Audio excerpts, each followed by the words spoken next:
It has been my privilege to start the Department of Medical Oncology in Madras Medical College in 1971, the first in the country. After retirement, I thought I should continue to serve my people because my aim is to give a standard of care at an affordable cost.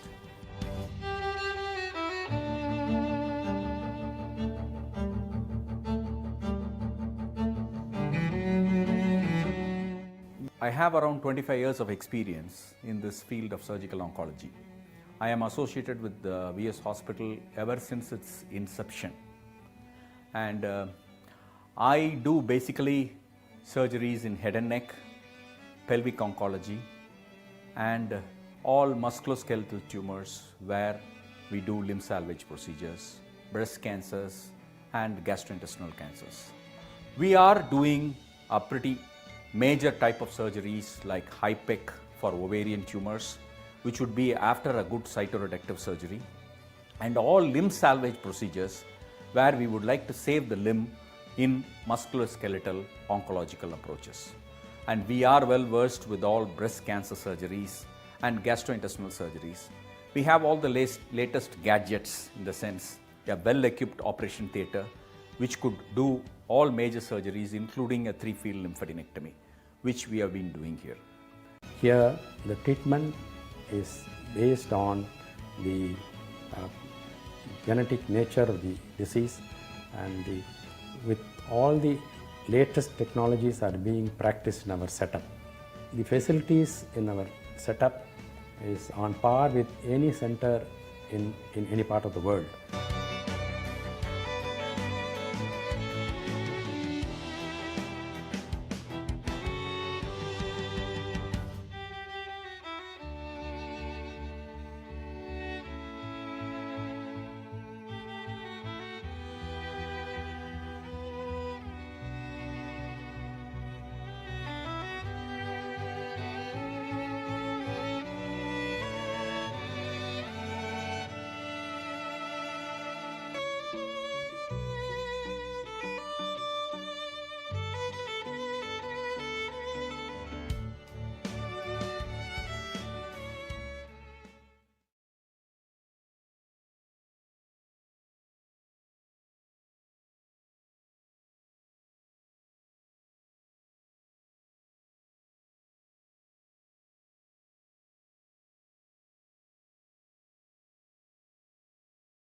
Madam, we can start. Thanks. Okay. So, good afternoon and welcome to the wellness series by The Hindu. And today it's along with VS Hospitals. And the theme, as all of you know, is cancer care, COVID, and beyond.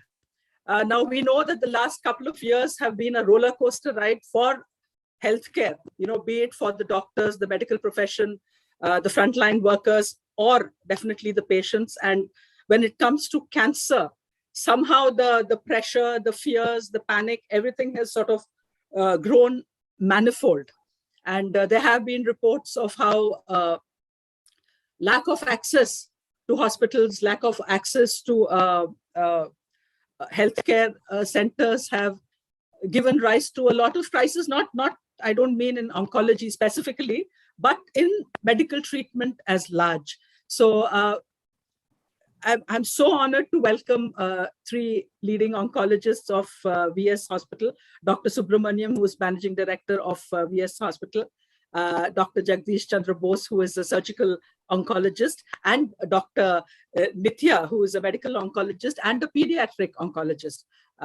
Thank you so much, and please allow me to thank you on behalf of all of us for having, been there and been there for so many people who have been struck by COVID, and more so those who are getting treated for cancer and who have been hemmed in from all sides by the pandemic.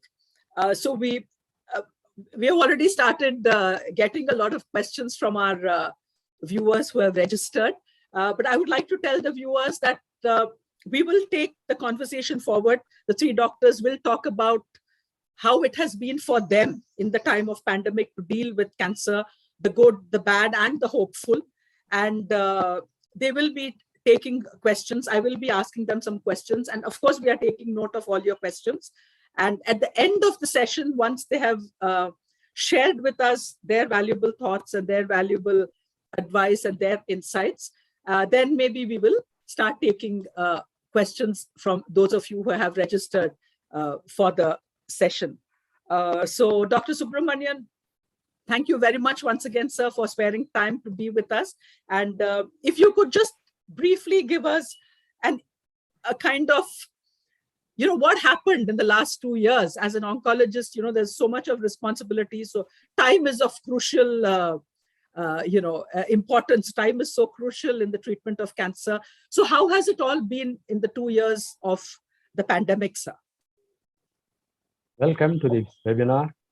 You all know that COVID pandemic has affected the lives of human beings all over the world. From the data available from China and US, it is clear that cancer patients stand at a higher risk of developing COVID infections. This is understandable because COVID predominantly affects people who are immunosuppressed, immunodeficient, like those who are elderly, those people with comorbid conditions like diabetes, hypertension, heart disease, lung disease, cancer, those on long-term steroids, and other chronic disorders. In what way this COVID has affected cancer treatment?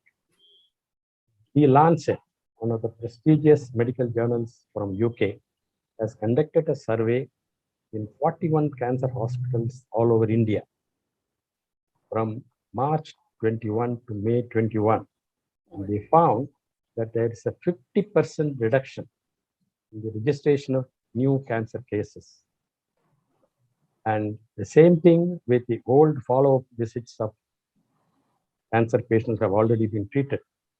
And there is a 25% reduction in the treatment of radiotherapy and about 30% reduction in surgical cases and a 30% reduction in the lab testing of cancer patients. This clearly shows that cancer patients are avoiding to come to hospitals, delaying the diagnosis of cancer, and delaying the treatment of cancer. But cancer is not like any other disease. You can't delay the treatment. Just to give you an example, if you take the case of a breast cancer, which is the commonest malignancy affecting women all over the world, as well as Indian women, in stage 1, which is say 22 centimeter lump in the breast, the size of a cherry fruit, it can easily be cured with simple mastectomy in a majority of cases. But if you delay the treatment, the stage 1 becomes stage 2, where the cancer spreads to the armpit. The lymph nodes are involved. It is still curable, but then you have to give radiotherapy, surgery, besides chemotherapy and hormone treatment. This takes time, expense, and toxicity is added.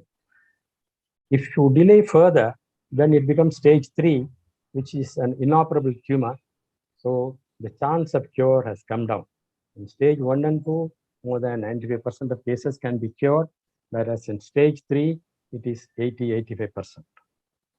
If you further delay, it becomes stage 4, where the tumor has spread to other parts of the body beyond the chest and armpit, like lung, liver, bone, and brain. So stage 4 cancer is not curable. So we can clearly understand that the treatment in time is very important. So the treatment of cancer is time sensitive. Cancer is deadly if not treated in time. At the same time, it's a curable condition when treated properly and in time. So we cannot delay the treatment. So the issues in front of us now are, what category of cancer patients are at a higher risk of developing COVID infection? How to prevent COVID infections in cancer patients? How to reduce their hospital visits? How to modify the treatment, whether it is surgery, radiation, or chemotherapy or hormone treatment during this pandemic period? What is the role of vaccination and when to give it? And how to treat COVID infection in a cancer patient. There are many other issues which we are going to discuss in an incoming 1 hour or so. Over to Madam Pankaja Srinivas. Thank you, Dr. Subramaniam. Of course, time is of essence, and I'm just curious. I wanted to ask Dr. Jagdish Chandra Bose. So, when you have patients coming in for surgery, for cancer surgery, now, especially in the last 2 years, is it mandatory that they have both their vaccinations? I mean, how does it? See, the initial part of it, of course, we did not have vaccination. Yes, of course. We were not having the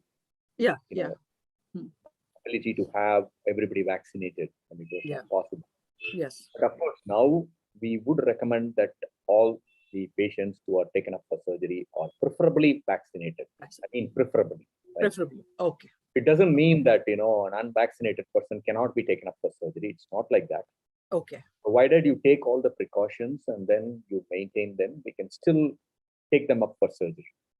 And we would say that if COVID is something which we should not fear about, like we know that we have been dealing with HIV for a very long time. Yes, of course. We have so many infective diseases, and we have gone across all those times and we have overcome everything. So it is some sort of an adaptability that we should have. So it's not that, you shun away from such patients and say that, you're not going to take them up for treatment or something like that. But, you keep precautions, give them some time to recoup from their illness and then consider them. A week's time or a 10-day delay is not going to matter in a very big way. I agree with Professor Subramaniam. If you're going to wait for something like months and months together, naturally the tumor will tend to progress. Just a week's time or a 10-day delay in managing a COVID and then taking up the patient for a treatment is not going to affect them in any way. Okay. So my thing is, we need some sort of an adaptability towards these patients. So what do we mean by these adaptations? So in the surgical scenario, if you see, patients are naturally, when they think that they want the tumor out of their body, they're inclined to come and seek their help. Yes. So it's immaterial whether they have COVID or not, or whether you have restrictions or not. But if it comes to something like follow-up or taking a medicine or doing a test, naturally people tend to delay. They think, okay, you can do it after some time. Let us wait for some time, for a better time to come. But if they have a tumor and they know that surgery is going to be the line of approach, most of the people approach you. And then if you could manage them, maybe they have got some other reasons to avoid coming to the doctor, but that doesn't matter. But this as such, COVID as such, would not delay them from coming and seeking an attention if they think surgery is going to be the line of management. And as I was telling you, in the last 2 years, in the COVID scenario, we didn't find any gross reduction in the number of surgeries which we have done. Okay. Almost stood up to that level. In fact, we have done more than the previous 2 years of the COVID. This is the surgeries. These are the surgeries you're talking about. From the surgeon's viewpoint. So what I'm trying to say is it depends upon what really the patient needs. If it is going to be a priority for him, so like a surgical priority, maybe he's not going to, prevent himself from coming and seeking an attention from a doctor or something like that. But if it's going to be something which can be a little delayed, like taking a chemotherapy, he can think that, okay, we can do it a little later, it doesn't matter. So it all depends upon the outlook of the patient and the need which he has and the problem which he is going through. So if the tumor is going to bother him more, naturally, he's going to come and seek your attention. Yes. But we know very well that when we operate on patients who are infected with COVID, the surgical morbidity would go up. And that is why we are hesitant in operating on people who have COVID infection, which is active COVID infection. Okay. That's why I said, if you have a COVID infection, we try to delay the surgery by a period of at least a week or 10 days. We don't want to take them up for any interventional procedures. Okay. And that is the primary reason which we were facing as a delay in taking up these patients for the surgery. Okay. So that is one point which everybody has to understand, that Yes. nobody operates on a COVID positive patient unless it is a dire emergency. Emergency. Okay. So Okay. all elective surgeries in a COVID patient is delayed by a week or 10 days. Okay. So that point is very clear. And then, to consider, operating on these patients during this scenario, we require some more space, some more caregivers, some more manpower. And that is definitely a stress on the financial and the administrative capacity of the hospital. That's true. So, operating on a patient at this particular scenario would demand much more precautions, regulations. And if you want to follow them very strictly, the administration has to gear up. They have to provide more space. They have to provide caregivers who can take care of these people. And that is definitely an additional responsibility. And That's as now we have all these COVID tests to be done on all the people whom we are going to take up for surgery. Because it becomes a necessity. You want to know whether this patient has got COVID, because if he has got a COVID, you're going to delay the surgery. So that becomes an additional cost. So these were the real challenges which we felt were during this period of COVID, which That's I think we could really adapt. Then maybe there may not be much of a change from what we were doing in the pre-COVID era. Yes. Thank you. I hope we have learned from this, because it took us 100 years to realize after the Spanish flu that something like this can happen again. And this pandemic has definitely revealed the chinks, in the healthcare system at large. And not the least of it is resources, not just for, the hospitals, but also for the patients who have, many of them have lost their source of livelihood. Many of them have lost their jobs. Many of them have lost earning members in the family. It's a big hot mess out there. And, I don't know, Dr. Nithya, would you care to elaborate something on the challenges you as a medical oncologist felt, and what is your words of advice to your patients? Because like Dr. Jagdish Chandra Bose said, the predominant emotion is panic. It's COVID, so we are all freaking out, with fear, without really knowing. You did sound some calm and reassurance, doctor. So that, thank you for that. And Dr. Nithya, what would you have to say to that? See, initially, when the pandemic started, we were in peril, because we haven't faced this kind of a scenario before. There were a lot of travel restrictions. So now cancer is a disease that doesn't wait for anyone. It's just going to progress if it's not treated. So the first 2 months of the pandemic, when it started, we had a lot of travel restrictions, and we have a lot of patients coming from faraway places, from down south of Tamil Nadu, and they keep traveling every 2 weeks or 3 weeks for their chemotherapy. There are people who have to take chemotherapy for months together. And a single break in chemotherapy means it's going to be significant in a patient who has a high tumor burden. So there were travel restrictions, and we had to actually, get on our feet and, find out how the local oncologists in their local places, just activate the network of oncologists, find out if they could get admitted in their local places, trying to arrange for teleconsultation. This is where it really helped. Teleconsultation really helped because we could connect with the other doctors in the other places where whenever they could, they wanted to talk to us. So trying to write out chemotherapy protocols for them, and finding out if they could manage the patient for a while till the travel restrictions are eased out. There were patients inside the city who required letters to come to the hospital. Yes. And all that were provided. And our main intention at that time was to reduce the number of hospital visits. So basically, when they come out to visit the hospital frequently, either for a consultation or for chemotherapy, they have the potential to get infected. So that's what we want to prevent, because as Dr. Subramaniam has told, COVID infection in a cancer patient who is on chemotherapy, meaning that the patient has been immune compromised. So it could prove fatal at times because their body doesn't mount an immune response. So we must make sure that the patient is not getting infected because of the frequent travels. So we used to arrange for teleconsults, find out if the patient could directly walk into the ward without a prior consultation. And we used to take that extra time in the ward to see the patients. Of course, inside the hospital, we wear our protective equipment, so we are very safe. And that is one thing that was that we learned during that time. And gradually, as the pandemic progressed, people started getting adapted to masking.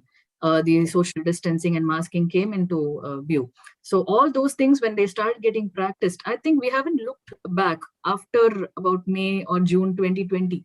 So we have adapted ourselves, and since then, we haven't seen a major fall in the number of cases visiting the hospital.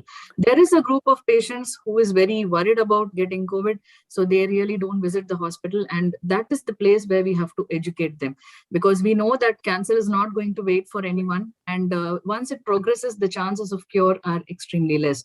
So we tried to call these patients back to the hospital, trying to arrange for their chemotherapies, and wherever possible, substitute hospital chemotherapy with oral chemotherapy or hormonal therapy, whichever situation, so that they could just keep getting the treatment without getting interruptions. So that was very important, and that was what we tried to tell them. And after the vaccine came, encouraging them to take the vaccine whenever possible, so that they get that additional precaution, additional protection against COVID. So here in our hospital, we insist on masking. And there is staggering of OPDs so that they don't, come together. Okay. Social distancing is maintained. The COVID testing is done whenever the patient is symptomatic or whenever they require testing. So there's a screening OPD where the patients come, get screened for temperature, and all that happens. So the triage is basically done. So what my advice to the patients would be, we have to learn and move on with the pandemic. We can't just stop. Life cannot stop. We have to learn a few things. And I think the last 1 year, barring the 1 month where we had a huge rise in infections last year around May and June, I think it has been a smooth ride for them as well. There are many people who got infected in the process of chemotherapy, but they have come out, as Sir says. This wave hasn't been too virulent as of now. So they just walk in with a little bit of symptomatic treatment. And with what we have learned from the past 2 years, we have been able to manage the cases efficiently. But you have been able to reassure your patients that they should, you were saying about, making your patients aware, getting them aware, telling them that, look, life doesn't halt like that, to come. So have they been sort of responsive? Because somehow I think the COVID fear seems to have overtaken every other kind of fear. But of course, with oncology is a different ball game altogether. So it has been difficult to convince them that the cancer could be a bigger killer than COVID. COVID isn't going to kill everyone. So cancer could be a killer if they haven't been treated. So we have had patients who haven't, who've had their cancers progressed over the last 2 years because they've not been treated. So that's very pathetic. And we were not able to explain to them when they came that this was a priority and you should have addressed this before, because we can understand their, the mental state where, the fear is that when you go out, get infected, you just die of COVID. So that doesn't happen. And we've been trying to tell everyone that, get the precautions maintained, and all that assurance has been given that, the centers that we were working in till we on and off, we used to segregate our patients into the 2 hospitals that we have. Yes. So Yes, one Dr. of the Bose said. hospitals was completely, totally free of COVID. So we had to tell them, we have to reassure them that, there was no COVID at all there. Please come and get your chemotherapies on time so that, we can get the maximum cure rates. Because a cancer in a stage 1, for example, in a breast cancer, Yes. stage 1 is almost like 100%, close to 100%. But, when Mhm. it comes to stage 4, it's definitely going to be bad. So Mhm. that we've been able to convince them. And this convincing was difficult only in the first year. I think for the last 1 year, I think it has been quite smooth because patients are okay with coming to the hospital. They know what to do. They know what not to do when they come Yes. out. So it's been quite easy for us also. Okay. We are adaptable, if nothing else, human beings. That is true. But how much has telemedicine played a role in the treatment and whatever diagnosis, treatment, and all that in cancer? Because it is again a fairly, I don't know, it's a fairly new phenomenon, isn't it? Which has suddenly come into focus, especially during the pandemic. So has that been of a great help to you as doctors? Angle, no. Because Sorry? from the surgeon's angle, no.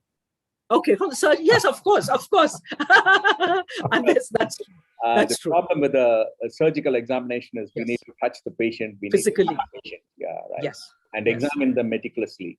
That is true. That So is true. we can be of some help in the sense we can give them guidance. Mhm. We can tell them some simple measures which they can do if they have some problems like pain Yes. or some Okay. problems, and when to come, when they can really wait.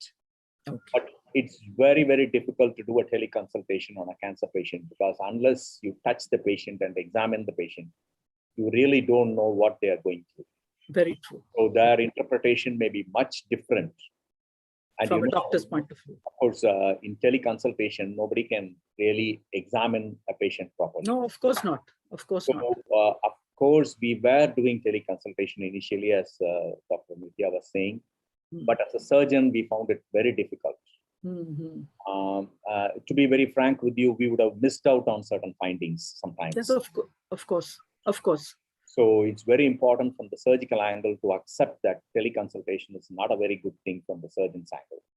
Maybe Absolutely. for follow-up, maybe for giving them some sort of a consolation, guidance, Yes. useful, but not from the treatment point of view. Not from the treatment point of view. Point of view, you need to examine every patient.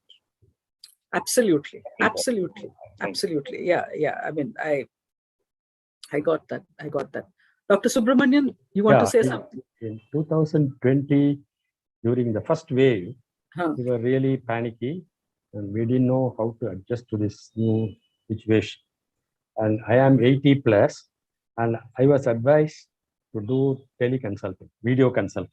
Okay. So for quite a long time, for about 9 months or so, I was doing video consulting for more than 20 patients a day. Oh, I see. It was useful in the sense that I could advise the old patient, the follow-up cases. New ones, of course, we invariably ask them to come to the hospital because we have to examine them, stage them, and decide the planning of Course of action. Yes. And but video consulting definitely is useful for the people who are coming from far away. We have patients all over Tamil Nadu and beyond. And so they were not able to come to the hospital in time because of the COVID restriction, travel restrictions.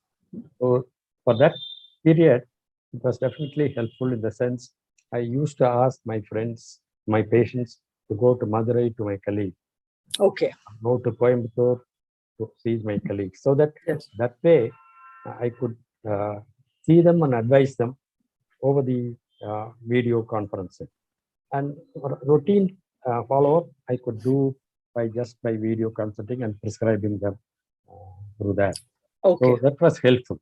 That But was this year we were all very confident now. Now I am started going to the hospital. We know Okay. how to take care of ourselves as well as our patients. So it's not a problem now. But then we have to do some changes in our treatment approach. For example, if a patient with breast cancer who has a hormone-sensitive tumor who requires surgery, we can delay the treatment by a few months by giving her anti-hormones. That will not affect the overall survival of the patient. Sometimes we give 3 days or 2 days of infusional treatment, that we change it to oral tablets Okay. by cutting down the hospital visits and hospital stay. So this you were not doing before the pandemic? No. You were. The standard of care was practiced. Mm. Now, this is not the standard of care. This is Okay. adjustability to the COVID situation. Okay. So the protocols have sort of been rejigged a bit. And, Without much damage to the outlook. of course, to the patient. Yes. Yes. Of course. That's very interesting. And are all these things being documented, doctors? I mean, in the sense that have you all, is there anyone who is taking note of this? God forbid there is another pandemic, say another 100 years later, and they can look back. I hope it's 100 years later. So No, is there? all our colleagues know that Yeah. this method of treating patients, modification of the treatment regime and schedule. Okay. So it's not really documented, but it is ingrained in our mind. Okay. So this is overall, I mean, all the doctors, it's not necessarily just the doctors of VS. Correct. Okay, that has been, okay. Dr. Nitya, have you done telemedicine, teleconsultations a lot in the last 2 years? Yes, it's still going on. There are people who still want to take a teleconsult because they're not able to travel, especially when the number of cases are very high and they're apprehensive about travel. In my point of view, the telemedicine was very useful for an emergency. So they weren't able to travel from a distant place, and they wanted to consult and talk to the doctor about it. The patient wants to tell. We can always do a telephonic consult, but we wouldn't be able to know the status of the patient. Yes. So in case of an emergency where, there are many complications of chemotherapy and they want to talk to us. So in that point of view, it was very useful. And to prescribe a few emergency medicines, because medication was also not freely available. There were restriction on certain antibiotics and all that. So, exactly. A prescription from the telemedicine portal, and that used to help them a lot. A few investigations for an emergency. Of course, as Dr. Bose has told, there's nothing like examining a patient. So it is very difficult to, do a teleconsult and tell them that, you're fine, unless we examine the patient as a whole. So there were certain scenarios where it was very useful, like in emergencies, like arranging for chemotherapies. We normally have a small review before our chemotherapy so that, find out how the patient is doing and whether they're fit for chemo and all that. They used to take a teleconsult and, directly walk to the wards the next day. It was like a green channel so that, they don't have to meet multiple people when they get admitted. It's just a single admission slip, which we give the prior day. We just give the instructions to the administrative desk, and they just go and walk into their wards. So that kind of comfort we have been giving the patient. So that was, the telemedicine part was very useful for that. And we had people consulting from different states as well, because they wanted to know whether they could be treated before they came here.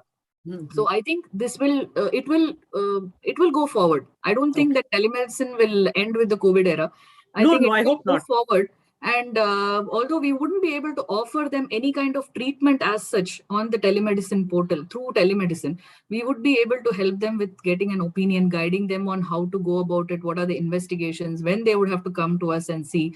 So all that would be very useful. So I think it will go on for a while until, and even after the pandemic is over. But most patients are actually comfortable coming and seeing the doctor. Yes, of course. They want to, in fact, I tell them, if you don't get a teleconsult, just give a call and talk to us. There's no problem. We're available 24 hours. And they said, no, we want to see the doctor. So at least, seeing the doctor, they have that satisfaction over a video call. So it is reassuring when you see a doctor face to face, and, you have so many off chance things that you think of then, depending on what the doctor is asking.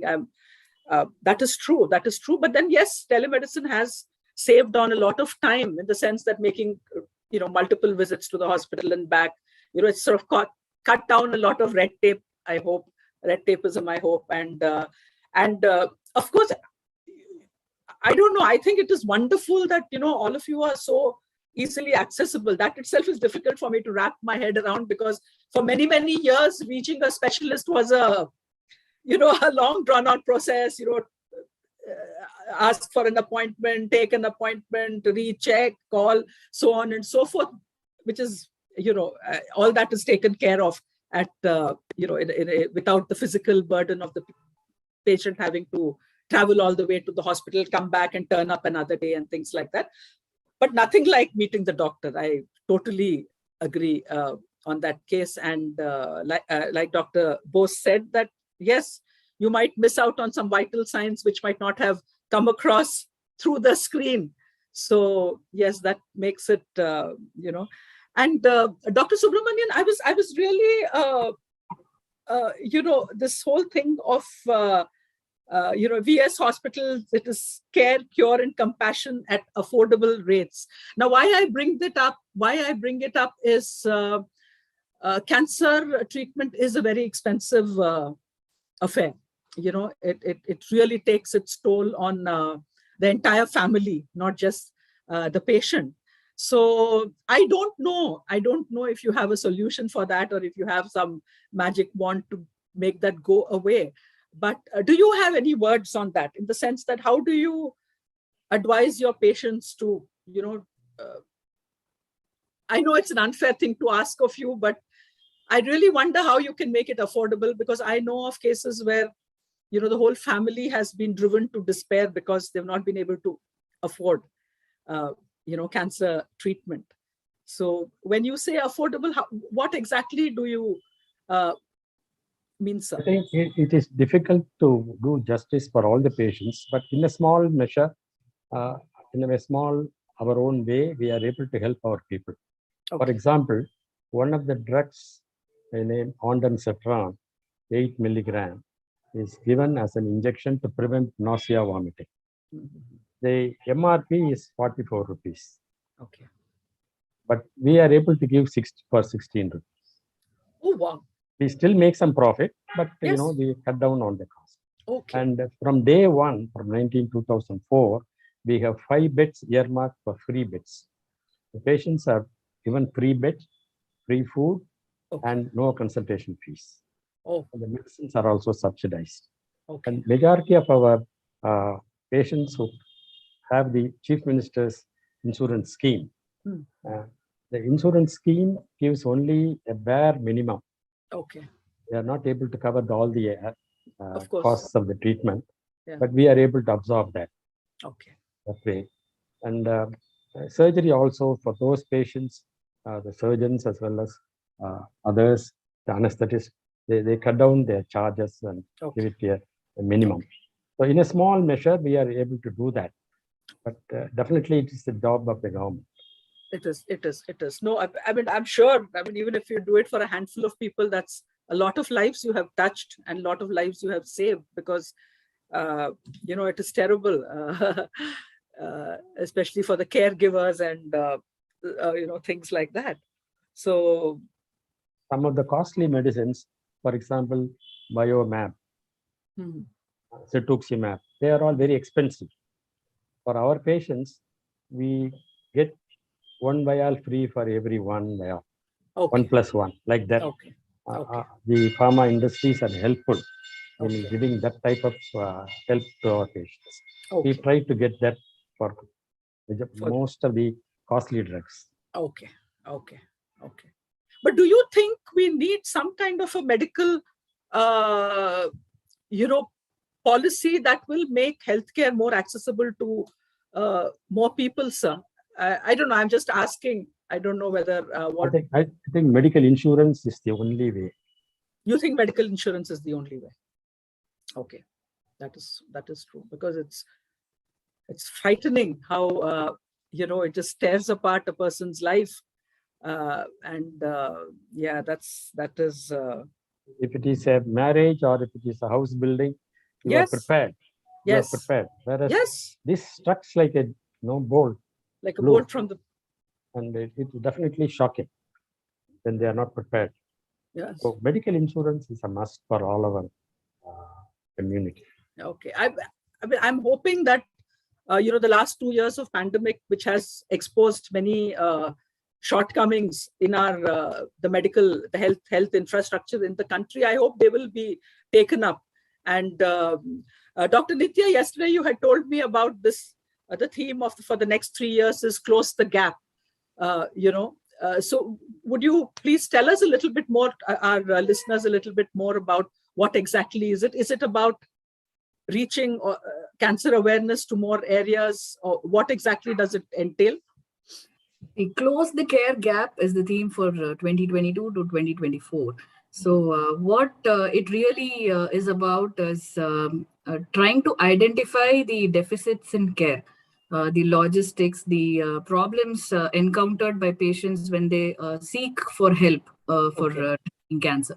So whether it is the income or the awareness or the accessibility to cancer care, for example, if they have to travel a long distance to get access to a hospital, the kind of financial burden that the family has, the kind of support that the patient needs from the family and from the caregivers. So that is also important. So it's about identifying the problems and then trying to approach how the problems could be approached and solved, and trying to find a permanent solution for the inequities in cancer care. Because it's not, there are many places who still don't have, qualified oncologists to treat patients. So it is definitely needed to, have some kind of, maybe a small tumor board or something like that. Trying to find out if the specialist could talk to the doctors in that particular area. This is just a suggestion. So, the doctors in that particular area who are not qualified to treat, trying to find out if they can get an opinion from a senior consultant in a nearby city. And if the patient needs a referral to a higher center, then they could get it themselves. So this is an example of that particular problem. So this is also essential, and also creating an awareness about cancer. The cancer incidence is growing over the last few years. Many factors. We all know that there are many factors. It's a fast growing disease. And most importantly, the lifestyle and the preventive measures. So I think we should be knowing about all this, and the awareness has to be created to seek help early. That is more important. Many of our patients are very shy to approach the doctor. There is still a lot of social stigma in many parts of India and many parts of the world. They don't want to go to the doctor thinking that they would be branded with cancer. So that is one stigma that it is always existing. And we find patients who say that we've been having the tumor for more than 2 years, and we don't want to come and see the doctor. And only when they have severe pain and very end stage disease, they come and seek help. So this gap has to be closed, and only by educating, approaching more people and educating these people, we can close the gap. Otherwise, we're going to have patients presenting in advanced stages even after 20 years.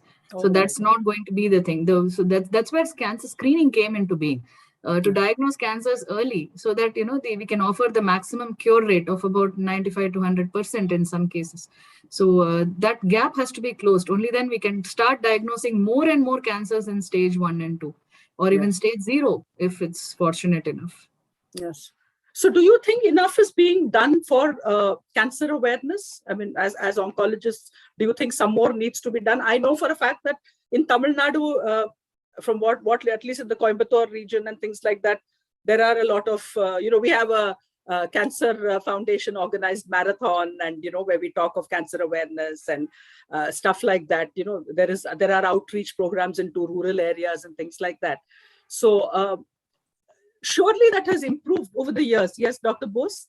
I personally feel that awareness is not an issue.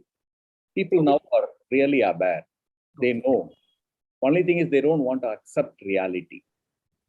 So what I'm trying to say is, in fact, even if you take the rural people, with the amount of media reach, everybody knows if you have a scan done and if you have a biopsy done, you are likely to suffer from cancer, is it not?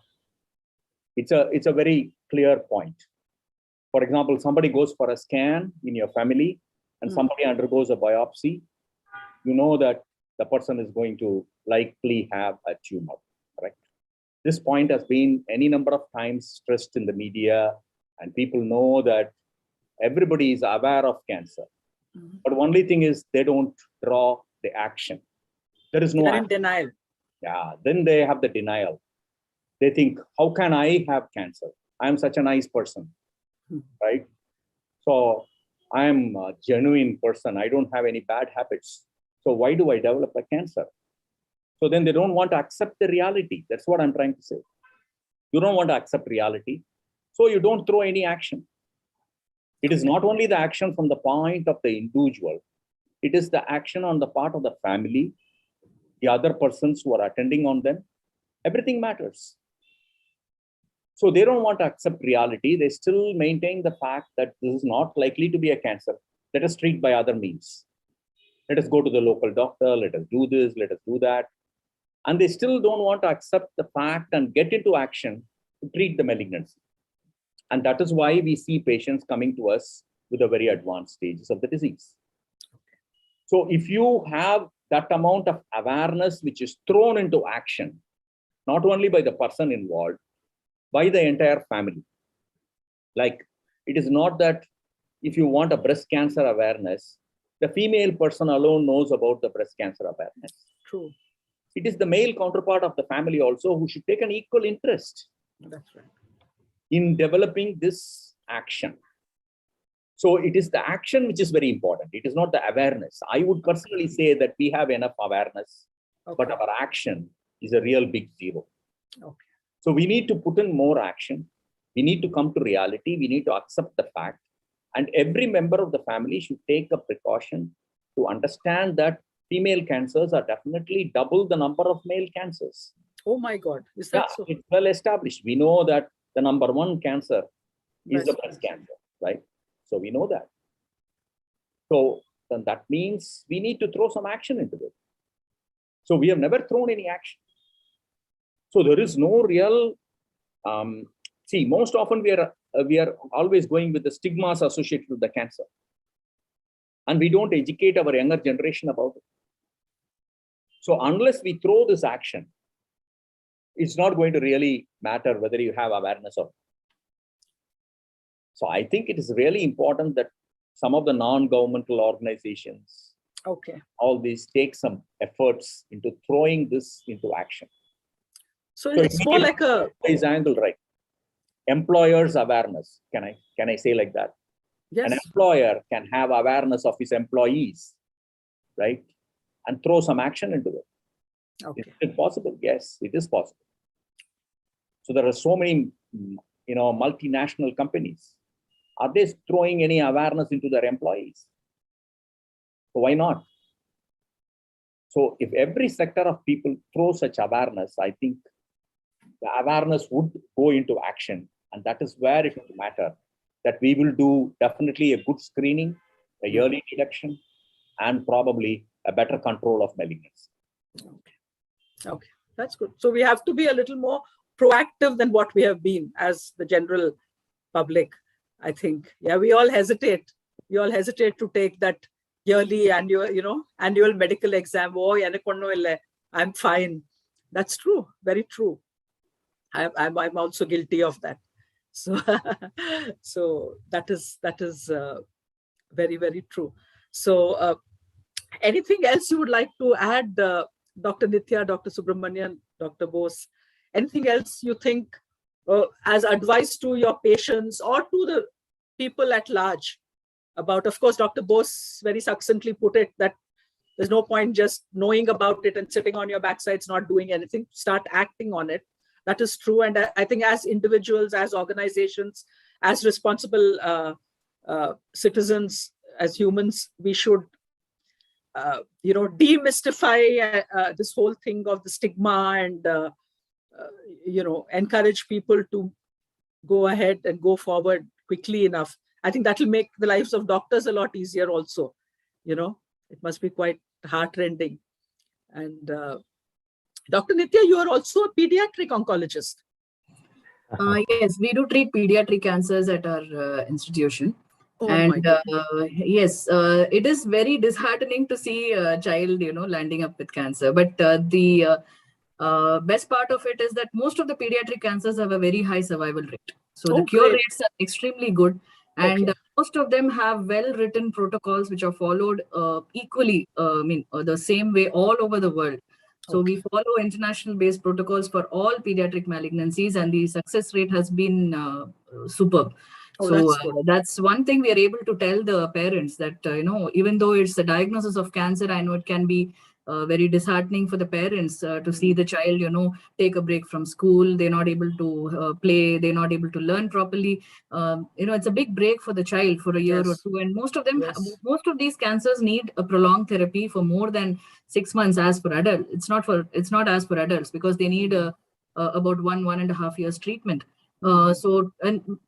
Surprisingly enough, they come out of it quite quickly. And Okay, that's they perform well in school. They become good adults. We've seen survivors after 20 years. So Oh, wow. it's basically a success story. And Yeah, even in the pediatric cancers, I think early diagnosis makes a big difference. Yes. Yes. But on the other side, even a stage 4 cancer is there's a higher possibility of a cure in the pediatric group. Okay. They're more resilient. I mean, probably they're more whatever.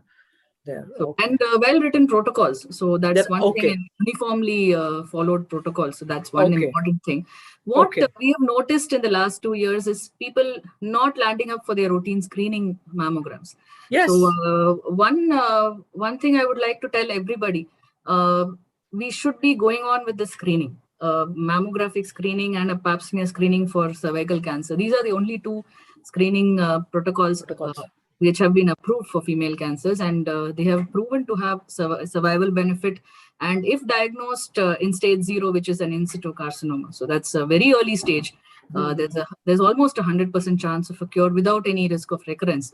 With minimal therapy, we'll just avoid all the chemotherapy and very advanced forms of treatment. So the screening protocols have taken a setback. They have not. Most people don't bother to come because they think it is just a screening. And they could avoid COVID by just not going outside. So that I think they should just go on with the screening, the yearly mammogram, which has to be done after the age of 40. We're likely to miss many cancers if we're not doing that. As I keep telling, even if if there are 100 mammograms done, and even if one screening detects a cancer, it's a great benefit. That's one life saved. One life saved. Life saved from cancer, and a stage 0 is better than a stage 1, and that goes on. Yes, so of we course. Just try to educate the patient that please don't stop your screening. That has to be going on. The annual health check is important. To approach the doctor whenever it is necessary. It may be a small tumor, a benign tumor, a small change in a swelling or a mole or whatever it is. You may think it is benign. The doctor knows better.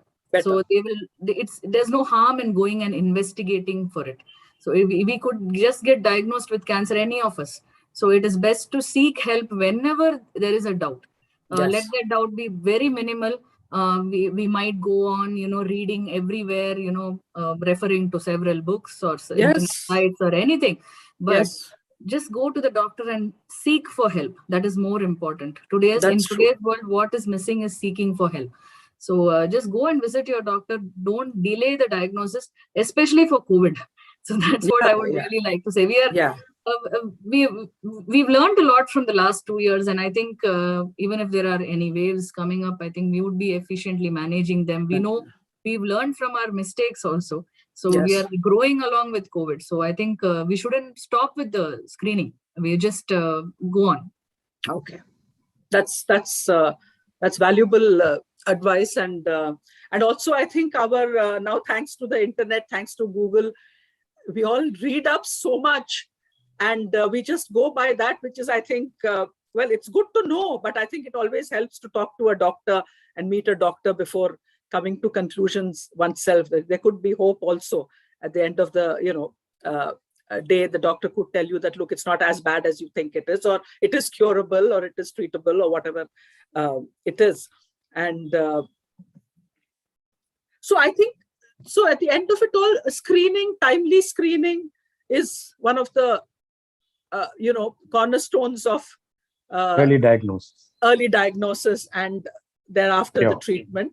Thereafter the treatment, being proactive, as Dr. Jagdish Chandra Bose said, that be proactive. Don't let things wash over you. Do something, and talk to the doctors.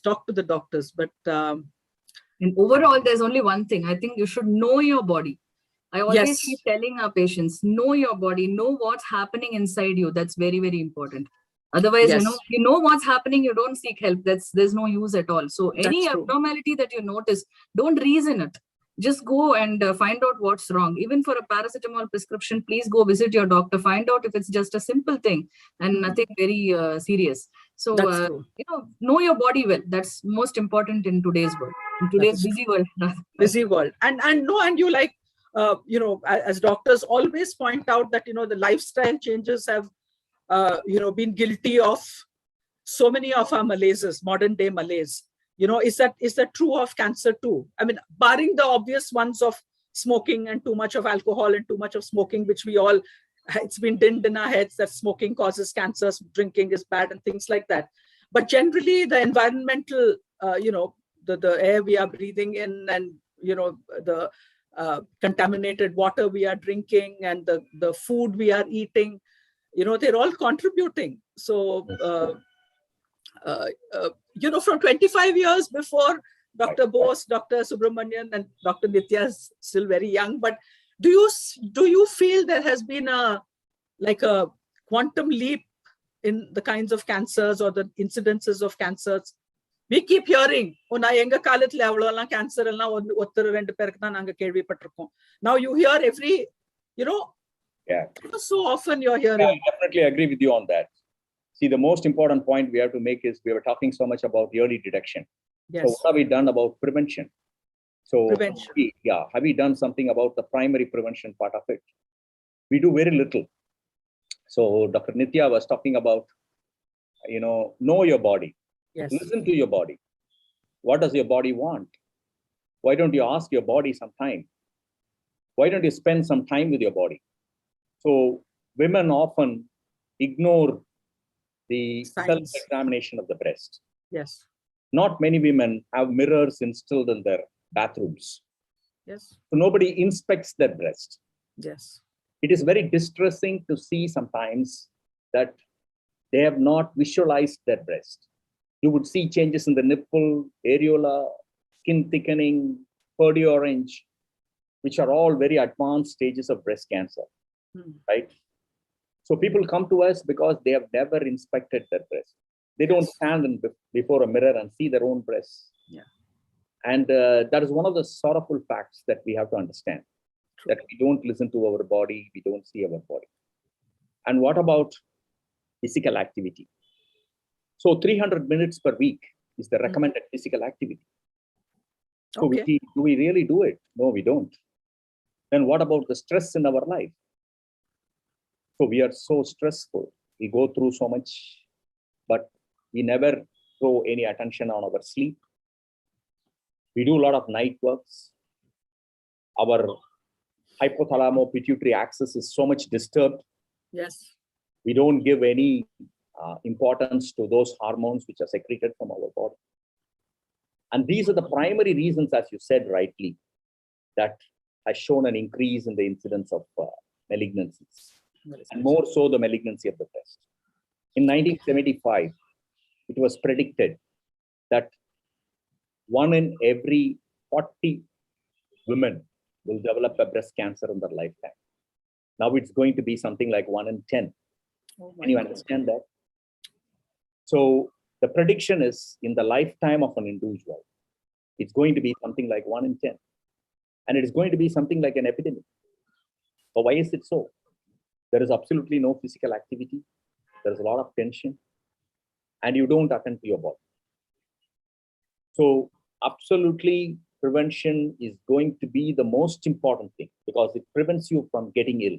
That's true. I think prevention should be stressed, and it's one of the most important things which we have to bring in.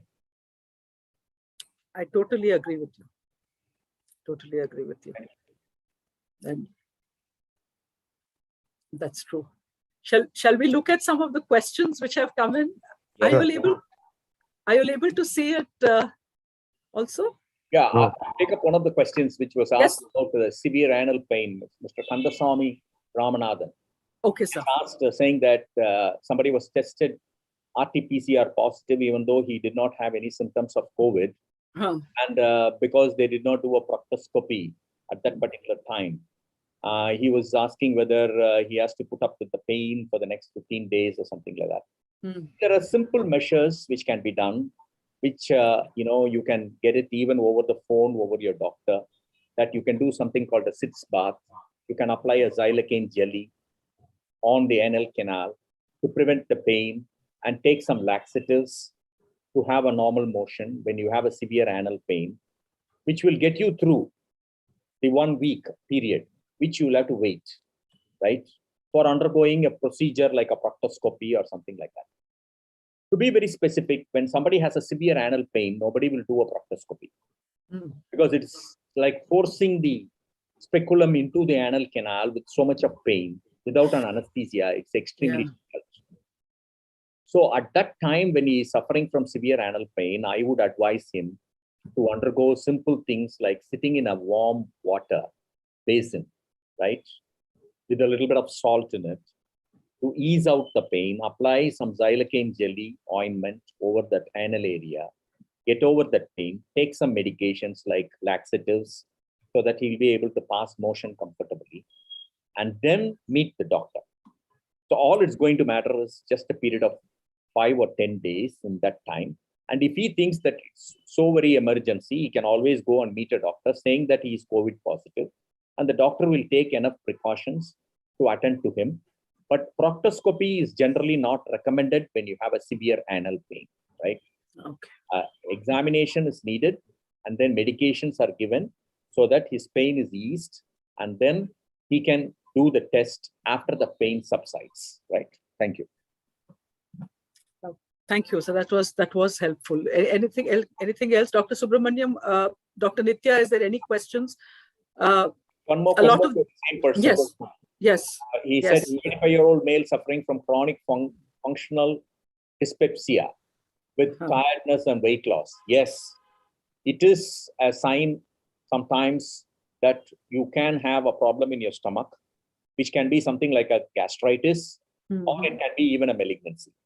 So definitely an upper GI endoscopy is indicated if you think you've got a weight loss and you've got a dyspepsia. So if you have a dyspepsia, you feel tired, you have weight loss without any particular reason, then you need to undergo an upper GI endoscopy. Rule out the cause for the dyspepsia.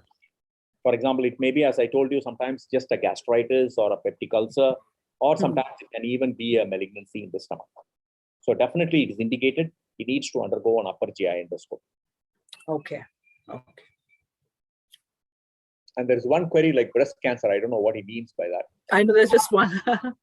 Someone wants to know if having COVID, I mean, the other way around, that if having COVID, does it make a patient likely to get cancer? I mean, is he more sort of, he or she more prone to, I don't know whether there is No, any. it's not like that.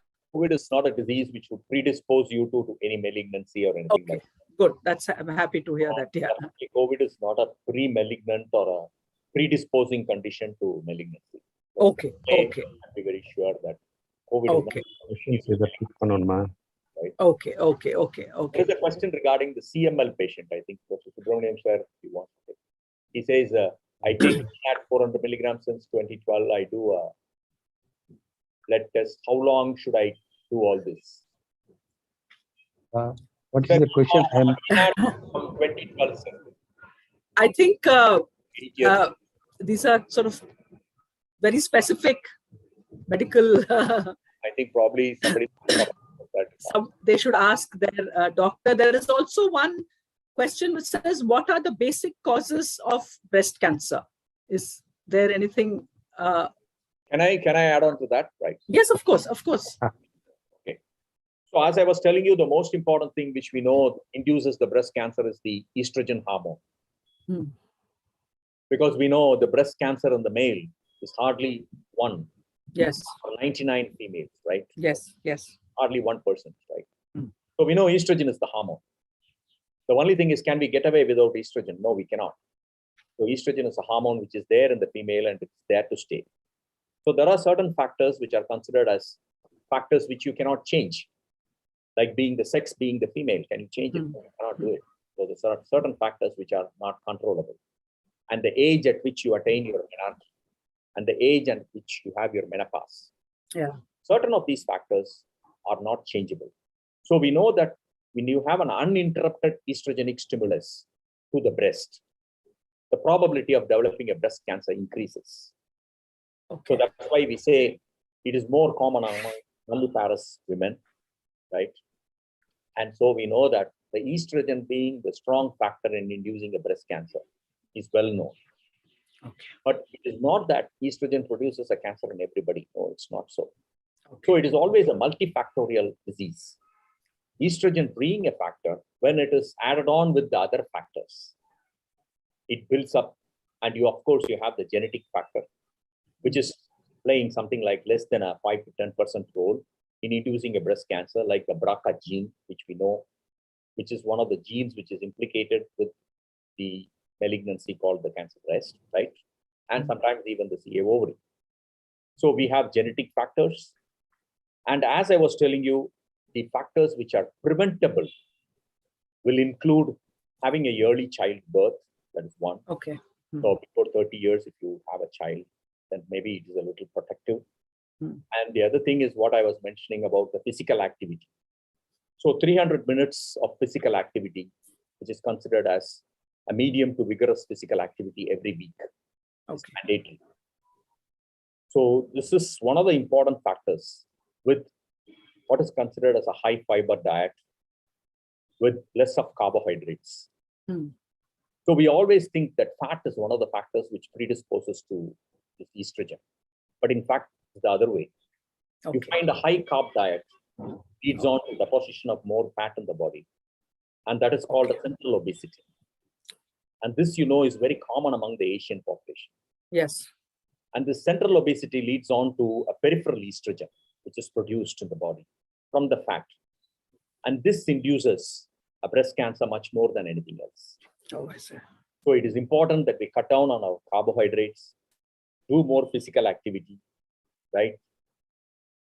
Have a stress-free life. Think about the good things.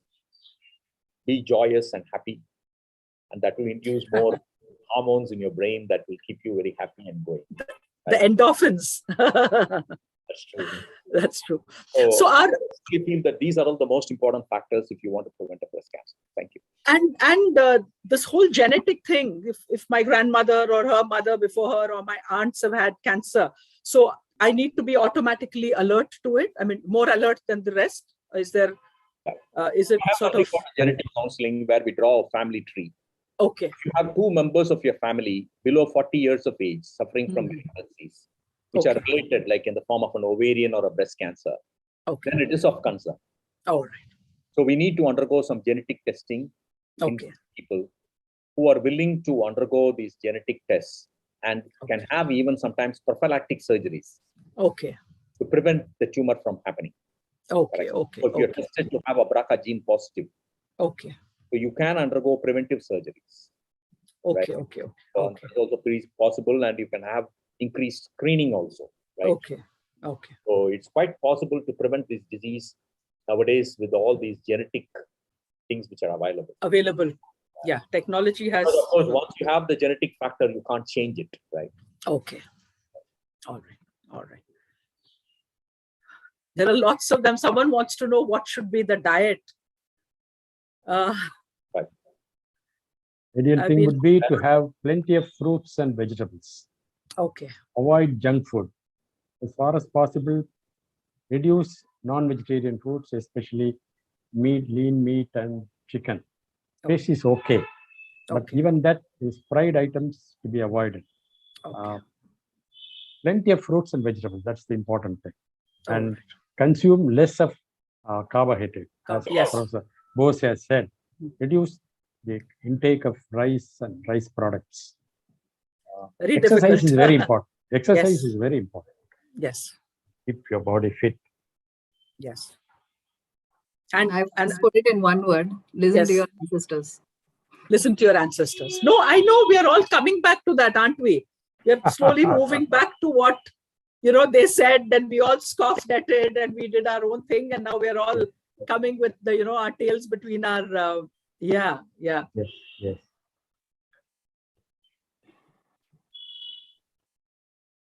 Oh, there are so many.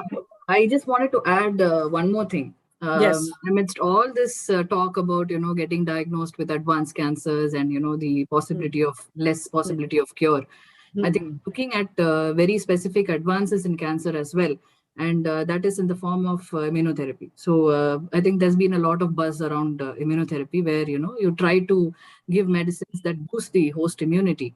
And Okay. it is so far known to be the only, the best medicine against cancer. The host immunity is supposed to be the best medicine for against cancer.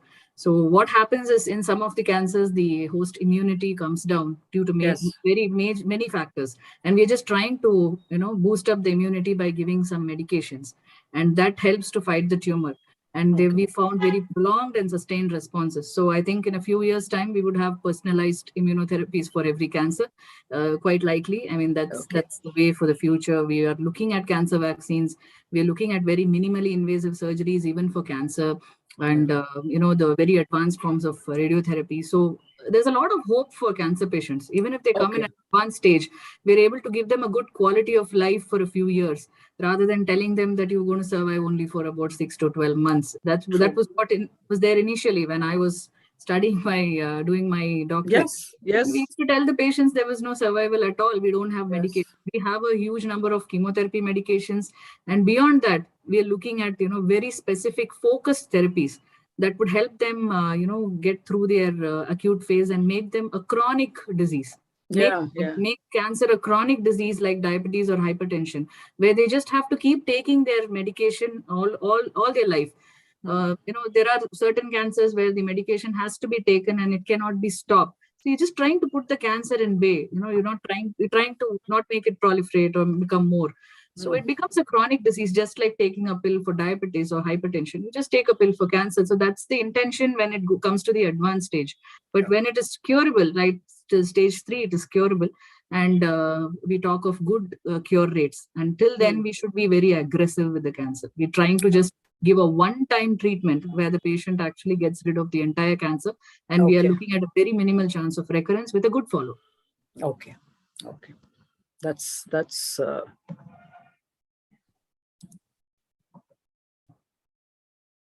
oh, there are so many. Lifestyle and environment. What are the screening methods for cancer markers? Asks Sugandhi. Yeah, I'll take that. Yes. We have a lot of tumor markers in the blood. It's a blood test, basically. So you just try to measure the tumor markers and find out if they're elevated. And with that, you're able to actually see if they are at risk. We don't have anything, we don't have many of them recommended for screening yet. But to know the status, we can definitely get them done. There are a few for ovarian cancer. There are a few for gastric cancer. By far, the most important thing as a tumor marker is that for the prostate cancer. So once, you enter the older age, prostate cancer is very common in the older age rather than the younger age. So as the person ages, they are at a higher risk of prostate cancer. So maybe starting at the age of 45, 50, an annual PSA, the prostate specific antigen, which is also a blood test. It's highly specific for the prostate. So that can be done to see if there is a minimal increase in PSA every year. So an increase, a baseline increase, supposing the level is just about 3 or 4, the normal value, and it goes above the normal value, get yourself screened for prostate cancer with the standard techniques of scan or, the biopsy or whatever it is, or just physical examination. So, and you observe the values over a period of time and find out if they're actually increasing, and that puts them at a risk. So we are seeing many patients of prostate cancer who are diagnosed in a very advanced stage where they have bone metastasis and stuff. So in those cases, this would be really helpful. Sometimes you can just include this as an annual checkup, especially for the very elderly. And of course, the history of the patient, the prostate is a genitourinary organ, and the symptoms of prostate cancer are very classic. The urinary symptoms are very classic. So that should be taken care of first, rather than relying on the screening alone. As I say, know your body, listen to your body. So that should be very important. It just doesn't say, I'm old, so I get these things. So that's not the case, and it could be, a very sinister sign. So this is one marker which we found very useful in identifying. There are others like CA125, CA19-9, CEA, which are useful, which may not be very useful for the screening as an isolated test, but they are very useful for follow-up of cancer patients where, a mild elevation of the value, indicates that the patient might be having a recurrence. Okay, thank you. That was very comprehensive. If there's anything else, would you like to add to it? Dr. Bose, any other words of advice? There was a question like somebody wants to know how often should we do these checkups. So these checkups should be done at least once a year. That's what, if you want to do a mammogram, an X-ray mammogram, or from what age? From what age should we start, sir, the women? Ideally among 40 years, right? Okay. 40 years. So if you have a very dense breast, we would advise you to have an MRI. Otherwise, it's an X-ray mammogram, which is advised once a year. Okay. So there is something called a high-risk follow-up, where you think that if you have a family history, then you can start the follow-up at a very young age, even at 30 years, right? Okay. So generally, the investigations are done once a year. Okay. At least, right? So if you have 3 consecutive years normal reports, okay, you can have your investigations done a little later, like once in 3 years, right? Okay. So that is also permissible, because you don't want somebody to go on having these X-ray mammograms, because that again adds on to the radiation to the breast, right? Yes, yes. This is the general information which is said about investigating an individual for these tests. Okay. Other than that, we need to do breast self-examination, as I was telling you, which is very important, which is done preferably in a menstruating lady on the 5th day of the cycle, right? Okay. And for the other women, at least once a month, right? Okay. So you do this breast self-examination. Okay. I think I find one of those questions there. I thought, right? Okay. Thank you. Yes, this is very, very, thank you so much. Dr. Subramaniam, would you like to end the session for us, sir? I mean, if you have anything to wind up, and, it's been very hopeful. I must say it's been a very positive, because, the minute someone says cancer, we get a little, oh dear, kind of thing. But all of you have struck chords of hope. The things aren't as hopeless as they seem. Yes, sir. Yeah, I think cancer is a curable condition if detected early. So the important thing is awareness of cancer and annual checkup. And if there is a family history, then you have to be more careful. And when I started my career in 1970, we were able to cure only about 20% of the cancer population. Now it's gone up to 70%. Oh, wow. So the advances that made in the field of medicine is enormous, and we are able to cure even advanced cases. But then the important thing is early diagnosis. And as Professor Bose has mentioned, primary prevention. Lead a healthy life. Eat fruits, vegetables, avoid junk food and non-vegetarian food. Have a fitness regime practiced, and have regular checkups. This way, you don't have to be afraid of cancer, not only cancer, but also the other chronic diseases like hypertension, diabetes. You should be able to control if you lead a proper, healthy life. I think the key is not to fear it, as you rightly pointed out, whether it was COVID or cancer. It is to just deal with it and, take the necessary precautions if we can. It's never too late. Tomorrow is always another day. And thank you so much. It's been a wonderful session for me. I have learned so much from, all of you. And I leave with a sense of hope. I hope all those who registered, all those who are listening to you also are reassured that, things are happening. There has been a lot of tremendous progress in medicine in the field of oncology, and, to face it, to handle it, and then, of course, inshallah, as they say. So thank you so much for joining us. We are very honored to have you. And thank you, Dr. Nitya.